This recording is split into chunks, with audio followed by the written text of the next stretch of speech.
এবার ভারত থেকে চাল কিনবে সরকার, কেজি 54 টাকা 80 পয়সা। আন্তর্জাতিক উন্মুক্ত দরপত্রের মাধ্যমে ভারত থেকে 50,000 মেট্রিক টন নন বাসমতি সেদ্ধ চাল আমদানির সিদ্ধান্ত নিয়েছে সরকার। দেশের খাদ্য নিরাপত্তা নিশ্চিত করতেই এ সিদ্ধান্ত নেওয়া হয়েছে। প্রতি কেজি চালের ক্রয় মূল্য ধরা হয়েছে 54 টাকা 80 পয়সা। এতে 50,000 টন চাল আমদানিতে ব্যয় হবে 274 কোটি 20 হাজার টাকা।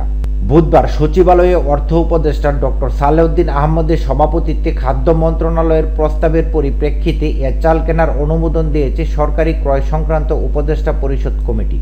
বৈঠক সূত্রে জানা গেছে, 2024-25 অর্থ বছরে আন্তর্জাতিক উন্মুক্ত দরপত্রের মাধ্যমে প্যাকেজ 4 এর আওতায় 50,000 মেট্রিক টন নন বাসমতি সেদ্ধ চাল ক্রয়ের অনুমোদন দেওয়া হয়েছে।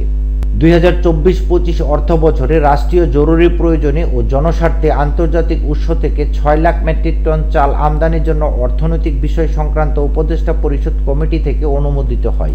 এর পরিপ্রেক্ষিতে দেশে সরকারি খাদ্য মজুদ বাড়িয়ে সরকারি বিতরণ ব্যবস্থা সচল রাখার স্বার্থে 50,000 মেট্রিক টন নন বাসমতি সেদ্ধ চাল আমদানির জন্য আন্তর্জাতিক উন্মুক্ত দরপত্র আহ্বান করা হলে 5টি দরপত্র জমা পড়ে।